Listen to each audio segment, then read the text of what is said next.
Hello friends, welcome to மாங்கனி சமையல். இன்றைக்கி நம்ம மாங்கனி சமையலில் தீபாவளி ஸ்பெஷல் நம்ம எல்லாருக்கும் ரொம்ப ரொம்ப பிடிச்ச பாதுஷா எப்படி பண்ணுறதுன்னு பார்க்கலாம். ஸோ இந்த பாதுஷா பண்ணுறதுக்கு ரொம்பவே குறைந்த பொருட்களை வச்ச டக்குன்னு செஞ்சு முடிச்சிடலாம்.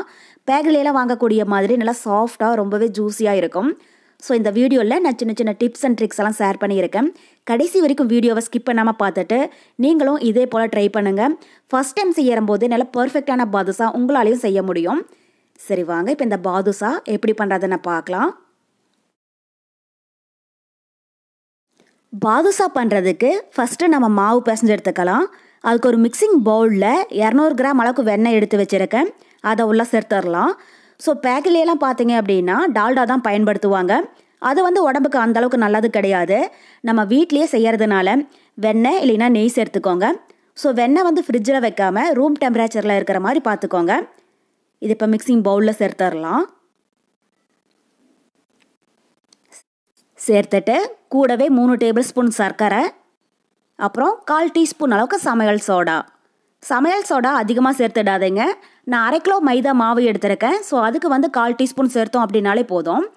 இப்போ சமையல் சோடா உள்ளே சேர்த்துட்டு இதை ஒரு 5 நிமிஷத்துக்கு நல்லா கலந்து விட்டுருங்க. வெண்ணெய் சர்க்கரையோட சேர்ந்து நல்லா க்ரீம் மாதிரி வர்ற அளவுக்கு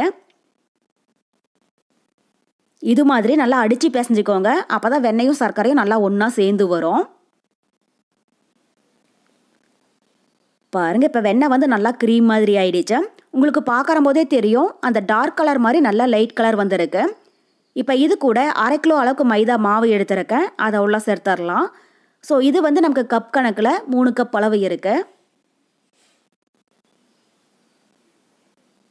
இப்போ மாவை உள்ளே சேர்த்துட்டு இது ஒரு டைம் நல்லா கலந்து விட்டுறலாம்.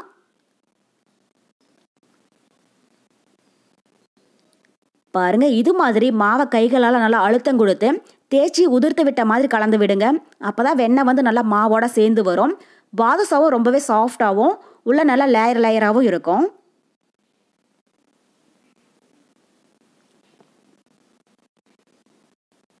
அவ்வளோதான். இப்போ மாவை நல்லா கலந்தாச்சு. பாருங்கள், மாவை உங்களுக்கு பார்க்குற போதே தெரியும், இந்த அளவுக்கு இருக்கணும். கையில் எடுத்து பிடிச்சு பார்த்தீங்க அப்படின்னா இது மாதிரி நல்லா உருண்டு வரணும். உதிர்த்து விடுற போது நல்லா சாஃப்டாக உதிரணும். அதுக்கு தகுந்த மாதிரி கலந்துக்கோங்க. அவ்வளோதான். இப்போ இது கூட கொஞ்சம் கொஞ்சமாக தண்ணி விட்டு சப்பாத்தி மாவை விட கொஞ்சம் சாஃப்டாக இருக்கிற மாதிரி பிசைஞ்சு எடுத்துக்கோங்க. ஃபஸ்ட்டே தண்ணி ரொம்பவே அதிகமாக சேர்த்துடாதீங்க. இது மாதிரி கொஞ்சம் கொஞ்சமாக சேர்த்து கலந்து விடுங்க.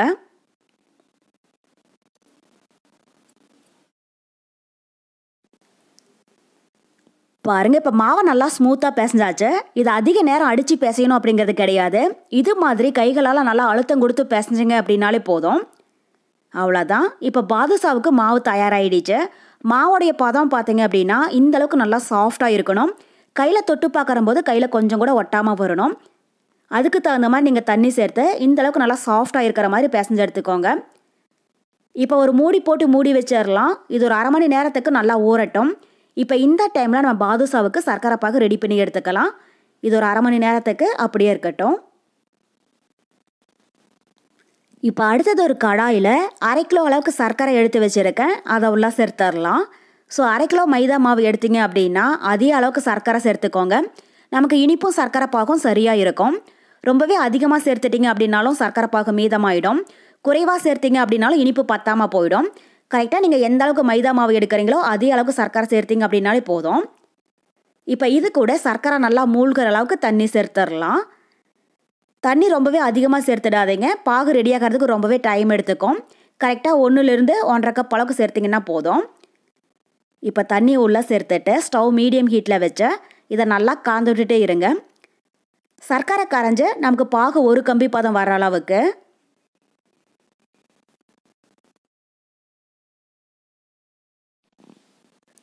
பாருங்கள், இப்போ சர்க்கரை நல்லா கரைஞ்சி பாகு திக்காக ஆரம்பிச்சிடுச்சு. இப்போ இந்த ஸ்டேஜில் ஸ்டவ் ஃபுல்லாக சிம்மில் வச்சுட்டு நம்ம பாகுடைய பதம் செக் பண்ணிக்கலாம். பாகு பதம் செக் பண்ணுற போது ஸ்டவ் ஹையில் வைக்க வேண்டாம், சிம்மில் வச்சுக்கோங்க. இல்லைன்னா பாகு அதுக்கு அடுத்த பதம் முத்துன பதத்துக்கு போயிடும். இப்போ சர்க்கரை பாகை கொஞ்சமாக கையில் எடுத்து தொட்டு பார்த்தீங்க அப்படின்னா ஒரு ஸ்டிக் உடையணும். பாருங்கள், இது மாதிரி ரொம்பவே முத்துன பதத்துக்கு விட்டுறாதீங்க. கரெக்டாக இது மாதிரி ஒரு ஸ்டிக் உடஞ்சது அப்படின்னாலே போதும். நம்ம எப்பயுமே குலோப் ஜாமுன்கெலாம் செய்வோம் இல்லையா, அதுக்கு அடுத்த பதத்தில் இருக்கணும். அவ்வளோதான். இப்போ சர்க்கரை பாகு ரெடி ஆகிடுச்சு. இந்த ஸ்டேஜில் ஸ்டவ் ஆஃப் பண்ணிடலாம். இது ஒரு ஓரமாக இருக்கட்டும். இப்போ இந்த சைட் பார்த்தீங்க அப்படின்னா நம்ம மாவும் அரை மணி நேரம் போல் நல்லா சாஃப்டாக ஊறி வந்திருக்கு. பாருங்கள் எந்த அளவுக்கு நல்லா ஸ்மூத்தாக இருக்குது அப்படின்ட்டு. அதிக நேரம் ஊற வச்சிடாதீங்க. கரெக்டாக அரை மணி நேரம் போல் இருந்துச்சு அப்படின்னாலே போதும். இப்போ இந்த மாவை உங்களுக்கு எந்த சைஸில் பாதுஷா வேணும் அப்படின்னு நினைக்கிறீங்களோ அதுக்கு தகுந்த அளவுக்கு எடுத்து உள்ளங்கையில் வச்சு கொஞ்சம் கூட வெடிப்பு எதுவும் இல்லாமல் உருட்டி எடுத்துக்கோங்க. பாருங்கள் இது மாதிரி. இதில் நம்ம சமையல் சோடா சேர்த்து இருக்கிறதுனால எண்ணெயில் போட்டு பொரிக்கிற போது நல்லா பொரிஞ்சு டபுள் மடங்காகி கிடைக்கும். ரொம்பவே பெரிய உருண்டையாக உருட்ட வேண்டாம். மீடியம் சைஸ் பாதுஷாவாக ரெடி பண்ணிங்க அப்படின்னாலே போதும். இப்போ இந்தளவுக்கு நல்லா உருட்டினதுக்கப்புறமா இதை லைட்டாக ப்ரெஸ் பண்ணி விட்டுருங்க. ரொம்பவே மொத்தமாக இருக்கக்கூடாது. இந்தளவுக்கு கொஞ்சம் தட்டையாக இருக்கிற மாதிரி பார்த்துக்கோங்க. அவ்வளோதான். இப்போ பாதுஷாவுக்கு நல்லா சேஃப் கொடுக்கறதுக்காக கட்டை விரலால் இதை சென்டரில் நல்லா இது மாதிரி ப்ரெஸ் பண்ணி விட்டுருங்க. இது மாதிரி பண்ணுறம்போது பாதுஷா உள்ளேயும் நல்லா வெந்து வரும். பாதுஷாவுக்கு நல்லா கரெக்டான ஒரு சேஃப் கிடைக்கும். அவ்வளோதான். இப்போ இதே மாதிரி எல்லா மாவையுமே ரெடி பண்ணி தனியாக ஒரு பிளேட்டில் எடுத்து வச்சுடுங்க. அதுக்கப்புறமா இதை நம்ம எண்ணெயில் போட்டு பொரிச்சு எடுத்துக்கலாம். இப்போ அடுத்தது ஒரு கடாயில் பாதுஷா பொரியிற அளவுக்கு எண்ணெய் விட்டு சூடுபடுத்திக்கோங்க. எண்ணெய் நல்லா சூடானதுக்கப்புறமா ஸ்டவ் மீடியம் ஹீட்டில் வச்சுட்டு நம்ம ரெடி பண்ணி வச்சுருக்கிற பாதுஷாவை ஒன்று ஒன்றா உள்ளே சேர்த்துடலாம். ஸோ எண்ணெய் பார்த்தீங்க அப்படின்னா ரொம்பவே சூடாக இருக்கக்கூடாது. மீடியமாக இருக்கிற மாதிரி பார்த்துக்கோங்க. அப்போ தான் பாதுஷா உள்ளேயும் நல்லா வெந்து வரும். ரொம்பவே சூடாக இருந்துச்சுன்னா மேலே சீக்கிரமாக கலர் மாறிடும். உள்ளே வந்து மாவு சரி வர வெந்திருக்காது.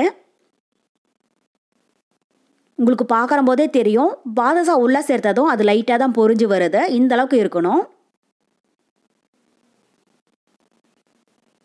இப்போ பாதுஷா உள்ளே சேர்த்துட்டு இதை உடனே திருப்பி போட்டுறாதீங்க. ஒரு சைடு லைட்டாக பொரிஞ்சு மேலே வந்ததுக்கப்புறமா அடுத்த சைடு திருப்பி போட்டுடலாம். ரெண்டு சைடும் நல்லா வெந்து பபிள்ஸ் எல்லாம் ஒரு 90% அடங்கினதுக்கப்புறமா வெளியில் எடுத்துடலாம். ஸ்டவ் வந்து மீடியம் ஹீட்லேயே வச்சு வேக விடுங்க. பாருங்கள் இப்போ பாதுஷா ஒரு சைடு லைட்டாக பொரிஞ்சு மேலே வந்துடுச்சு. இப்போ இந்த ஸ்டேஜில் இதை அடுத்த சைடு திருப்பி போட்டுடலாம். இதே மாதிரி அப்பப்போ லைட்டாக கலந்து விட்டு ரெண்டு சைடும் திருப்பி திருப்பி போட்டு வேக விடுங்க.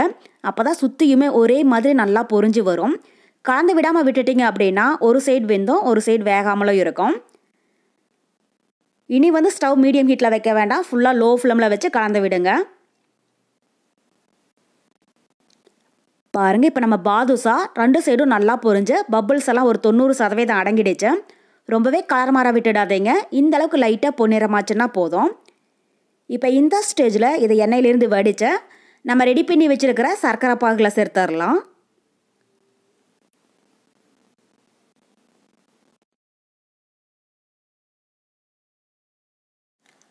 சர்க்கரை பாகு லைட்டாக சூடாக இருக்கிற மாதிரி பார்த்துக்கோங்க. ஒருவேளை ஆறு இருந்துச்சு அப்படின்னா கூட இதை திரும்பவும் ஸ்டவ்வில் வச்சு லைட்டாக சூடுபடுத்திடுங்க.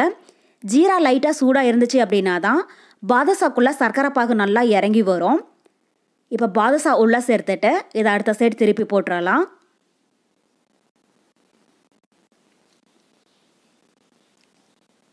இப்போ இது ஒரு 10லேருந்து 15 நிமிஷத்துக்கு அப்படியே விட்டுருங்க. பாதுஷா ஜீராவில் நல்லா ஊறினதுக்கப்புறமா இதை வெளியில் எடுத்துடலாம்.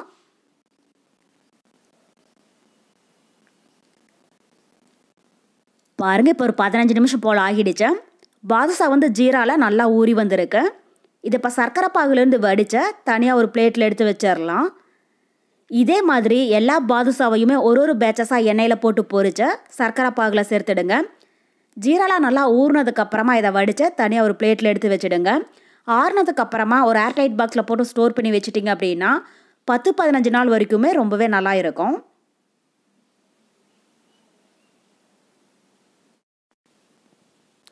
அவ்வளோதான். இப்போ நம்ம எல்லோருக்கும் ரொம்ப ரொம்ப பிடிச்ச பாதுஷா ரொம்பவே சூப்பராக தயாராகிடுச்சு. நீங்களே பாருங்கள் பாதுஷா எவ்வளோ ரொம்ப சாஃப்டாக ஜூஸியாக வந்திருக்கு அப்படின்ட்டு. இது நம்ம பேக்கரியிலலாம் வாங்கக்கூடிய மாதிரி அதே அளவுக்கு ரொம்பவே சாஃப்டாகவும் டேஸ்டியாகவும் இருக்கும். ஸோ நம்ம எடுத்துருக்கிற 1/2 கிலோ மைதா மாவுக்கு நமக்கு மீடியம் சைஸில் 30 பாதுஷா அளவுக்கு கிடைச்சிருக்கு. உங்களுக்கு எந்த அளவுக்கு பாதுஷா வேணுமோ அதுக்கு தகுந்த மாதிரி எல்லா பொருளையுமே கூட்டி குறைச்சி ஆட் பண்ணிக்கோங்க. ஸோ இந்த தீபாவளிக்கு நீங்களும் இதே மெத்தடில் இதே அளவுகளோட இந்த பாதுஷா செஞ்சு பார்த்துட்டு எப்படி இருக்குன்னு கமெண்ட் பாக்ஸில் சொல்லுங்கள். என்னுடைய இந்த ரெசிபி வீடியோ உங்களுக்கு பிடிச்சிருந்தா லைக் பண்ணுங்கள். உங்கள் ஃப்ரெண்ட்ஸுங்க கூட நிறைய ஷேர் பண்ணுங்கள்.